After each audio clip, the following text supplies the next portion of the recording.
Iran ने America का बेहद महंगा और खतरनाक MQ-4C सर्विलांस ड्रोन गिरा दिया है। ये यूएस का वो ड्रोन है जिसकी कीमत $238 मिलियन है, जो दुनिया के सबसे एडवांस जासूसी सिस्टम में गिना जाता है।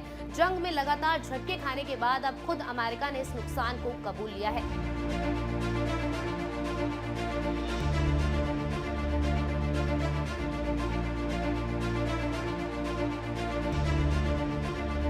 मिडल ईस्ट के आसमान में जो हुआ उसने दुनिया की सबसे ताकतवर फौज की नाकाबिले शिकस्त किरदार पर बड़ा सवाल खड़ा कर दिया है। अमेरिका का MQ-4C ट्राइटन एक ऐसा सर्विलांस ड्रोन जिसे समुंदर और आसमान दोनों पर नजर रखने के लिए बनाया गया था, अब मलबे में तब्दील हो चुका है और इसके पीछे ईरान का दावा अब हकीकत बनता नजर आ रहा है। शुरुआत में अमेरिका ने इसे हादसा बताकर मामला दबाने की कोशिश की थी, लेकिन जिस तरह से ये ड्रोन अचानक 50,000 फीट की ऊंचाई से गिरकर 10,000 फीट के नीचे आया और फिर पूरी तरह गायब हो गया, उसने कई सवाल खड़े कर दिए हैं। अब हालात ऐसे बन गए हैं कि अमेरिका को खुद ही मानना पड़ा कि कुछ बड़ा हुआ है। ये कोई मामूली ड्रोन नहीं था, इसकी कीमत तकरीबन $238 मिलियन की है, यानी एक ऐसा सिस्टम जिसमें 8 MQ-9 रीपर ड्रोन खरीदे जा सकते हैं। और सबसे बड़ी बात यह है कि ऐसे सिर्फ 20 ड्रोन ही पूरी अमेरिकी नेवी के पास हैं, यानी एक ड्रोन का गिरना भी अमेरिका के लिए बहुत भारी झटका है। और अगर इसे मार गिराया गया है तो ये सीधे सीधे उसकी टेक्नोलॉजी पर सवाल है। ईरान पहले भी ग्लोबल हॉक जैसे ड्रोन गिरा चुका है, लेकिन इस बार मामला बड़ा है क्योंकि ट्राइटन उससे भी ज्यादा एडवांस, ज्यादा महफूज और ज्यादा ताकतवर माना जाता है। इसमें लगे 360 डिग्री रडार, सैटेलाइट लिंक और हाई एंड सेंसर इसे आसमान की आंख बनाते हैं। यानी इसी बात से अंदाजा लगाया जा सकता है कि ईरान ने अमेरिका की आंख को सीधा निशाना बनाया है। अब सवाल ये उठता है कि अगर ऐसा ड्रोन भी महफूज नहीं है तो क्या अमेरिका की निगरानी की ताकत उतनी मजबूत है जितनी दिखाई जाती है? और क्या ईरान का एयर डिफेंस सिस्टम अब उस लेवल पर पहुंच चुका है जहां वो सीधे सीधे अमेरिका को चुनौती दे सके? तस्वीर साफ है,